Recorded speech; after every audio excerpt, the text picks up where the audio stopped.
अस्सलाम वालेकुम। उम्मीद है आप सब लोग खैर खैरियत से होंगे। आज आप सब लोगों का फिर से मेरे चैनल पर खुश आमदीद। आज हम लोग अपने चैनल में बहुत ही मज़े के बगैर ना कोई टूटे ना खिले ना चिपकने वाले गोला कबाब की रेसिपी शेयर कर रहे हैं। ये रेसिपी बहुत ही मज़ेदार और बहुत ही जूसी और बहुत ही सॉफ्ट और मॉइस्ट बन के ये गोला कबाब बन के तैयार होते हैं। तो चलें रेसिपी की तरफ बढ़ते हैं, जिसमें सबसे पहले यहाँ पे 4 छोटी इलायची, 1 बड़ी इलायची, 1 दालचीनी की स्टिक, 1 जायफल और 1/4 टुकड़ा जावित्री का, 1 टीस्पून जो है कबाब चीनी, 1 टेबलस्पून जो है सफ़ेद ज़ीरा।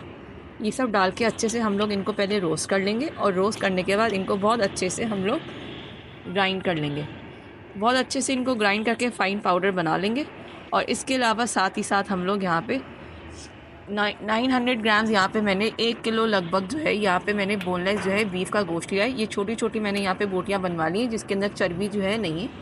अब इसके अंदर चॉपर में डाल के इसके अंदर 3 ब्रेड स्लाइसेस डाल के हम लोग चॉप करेंगे ताकि इसके अंदर जितना भी मॉइस्चर है, जितना भी पानी है, वो अच्छे से इसके अंदर अब्जॉर्ब हो जाए। और कीमे की जो यहाँ पे मैंने बोटियाँ ली थी बीफ की, उनको भी अच्छे से धो के इनको पहले मैंने छन्नी में डाल दिया था ताकि इनका जितना भी सारा पानी है वो स्ट्रेन आउट हो जाए और इसके अंदर बिल्कुल भी पानी ना हो। खोला कबाब खिलने की असल वजह यही होती है सीख कबाब के, उसके अंदर जो मॉइस्चर रह जाता है, जिस वजह से पानी रह जाता है, जिस वजह से ये लोग खिल जाते हैं। डबल रोटी के स्लाइसेस के साथ साथ यहाँ पे 5 अदद हरी मिर्चें टुकड़े करके शामिल करेंगे, 1 मुट्ठ जो है हरा धनिया शामिल करेंगे। और इन सब चीज़ों को शामिल करने के बाद अच्छे से हम लोग ब्लेंड कर लेंगे। ब्लेंड करने के बाद इसके अंदर हम लोग जो हमने गरम मसाला जो हमने ब्लेंड करा था वो भी इसके अंदर हम लोग शामिल कर देंगे। इसके अंदर हम 2 टेबलस्पून जो है लहसुन अदरक का पेस्ट भर के डालेंगे। फिर इसके बाद मैंने यहाँ पे 2 मीडियम साइज़ की जो प्याज है वो लाल कर लिया, वो इसके अंदर शामिल करेंगे। लाल हुई प्याज का टेस्ट गोला कबाब में बहुत ही अच्छा लगता है, आप लोग ज़रूर ट्राई कीजिएगा। और 2-3 टेबलस्पून यहाँ पे मैंने हंग कर्ड लिया है, यानी गाढ़ा दही लिया है, जिसका मैंने थोड़ी देर छन्नी में रख दिया था और सारा इसका पानी जो है वो निकल गया है। ये दही डालने से भी कबाब जो है बहुत जूसी और बहुत मॉइस्ट बन के तैयार होंगे। नमक इसके अंदर जाएगा हस्बे जाएगा। 2 टेबलस्पून यहाँ पे लाल मिर्चें जाएंगी, 1 टीस्पून यहाँ पे धनिया पाउडर जाएगा, 1 टीस्पून यहाँ पे कुटी हुई लाल मिर्चें जाएंगी, 1 टीस्पून यहाँ पे कच्ची पाउडर जाएगा। कच्ची पाउडर ना हो तो आप लोग कच्चा पपीता भी शामिल कर सकते हैं। 1/4 टीस्पून यहाँ पे बेकिंग सोडा या मीठा सोडा जाएगा। अगर आपके पास कच्चा पपीता ना हो तो आप लोग इसको ओवरनाइट फ्रिज में रख दें, फिर उसके बाद आप लोग कबाब बना दें। ये सारी चीज़ें दोबारा से अच्छे से ब्लेंडर में शामिल करने के बाद दोबारा से इसको हम बहुत अच्छे से चॉप करेंगे, ब्लेंड करेंगे। फिर इसके अंदर यहाँ पे हम लोग 2 टेबलस्पून जो है घी डालेंगे और घी डालने के बाद इसको अच्छे से एक दफ़ा मिक्स करेंगे, गुंदाई देंगे जैसे हम लोग आटे की गुंदाई देते हैं। इससे क्या होगा, इससे हमारे कबाब जो है बहुत ही मॉइस्ट और बहुत ही सॉफ्ट बनेंगे और अंदर बिल्कुल भी खिलेंगे नहीं। अगर फिर भी आपको यहाँ पे खिलने का डाउट हो तो यहाँ पे आप लोग 1 अंडा भी शामिल कर सकते हैं। अंडा ना हो तो 2 टेबलस्पून कॉर्नफ्लावर, और वो भी ना हो तो 2 टेबलस्पून जो है बेसन भून के इसके अंदर शामिल कर लें। इससे बहुत अच्छी बाइंडिंग होगी और ये बिल्कुल भी इनका खिलने का चिपकने का चांस ही नहीं रहेगा। ये सारी चीज़ें अच्छे से शामिल करने के बाद इसके अंदर मैं 5 मिनट के लिए अच्छे से कोयले की धुनी दूंगी, जिससे इसके अंदर बहुत अच्छा सा बारबेक्यू का और स्मोकी सा टेस्ट आ जाएगा, जो गोला कबाब के जायके को और भी बहुत मज़ीद इन्हांस कर देगा। यहाँ पे कोयले की धुनी देने के बाद यहाँ पे मैं कोयला निकाल लूँगी और इसको 1 घंटे के लिए मैरिनेशन के लिए रख दूँगी, कम से कम 1 से 1.5 घंटा।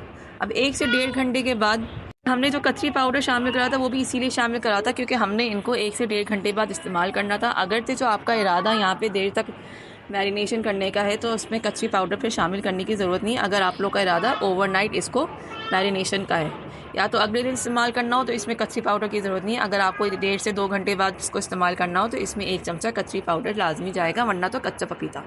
अच्छा, 1 से 1.5 घंटे बाद यहाँ पे मैरिनेशन के बाद यहाँ पे मैंने 1 अदद सीख ले ली है, जिसकी मदद से मैं यहाँ पे इसको गोला कबाब का शेप दे रही हूँ।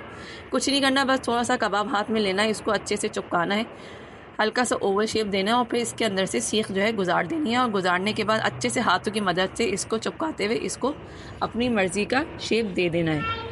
यहाँ पे मैंने 2 अदद गोला कबाब जो है यहाँ पे मैंने बना के दिखाए। इसी तरह से मैं बाकी सारे गोला कबाब भी तैयार कर लूँगी इंशाल्लाह ताला। इस रेसिपी से गोला कबाब बनाने के बाद आपके गोला कबाब ना है तो खिलेंगे, ना तो चिपकेंगे और बहुत ही मज़े के और बहुत ही जूसी और बहुत ही टेंडर गोला कबाब बनके तैयार होंगे इंशाल्लाह ताला। आपको मेरी रेसिपी ज़रूर पसंद आने पे मेरे चैनल को ज़रूर सब्सक्राइब कीजिएगा। इस तरह से सारे गोला कबाब तैयार करने के बाद थोड़ी सी तेल के अंदर हम लोग इसको फ्राई कर लेंगे। आप चाहें तो हल्का और तेल डाल के इसको शैलो फ्राई भी कर सकते हैं। चारों तरफ से इसको अच्छे से फ्राई करने के बाद यहाँ पे हमारे बहुत ही मज़े के बहुत ही जूसी से गोला कबाब बन के तैयार हो गए।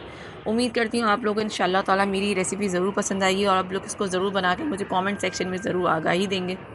इस तरह से देखें सारे गोला कबाब जो है बिल्कुल तैयार हो चुके हैं, ना तो ये चिपके हैं ना तो ये खिले हैं।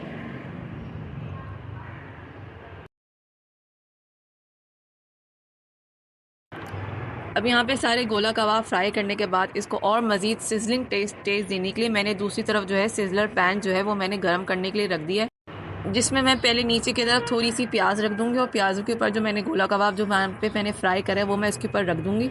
और इसके टेस्ट को मज़ीद उजागर करने के लिए और मज़ीद टेस्टफुल बनाने के लिए इसके ऊपर मैं यहाँ पे मेल्टेड बटर डाल दूँगी। ये मेल्टेड बटर जो है मेरा होममेड है।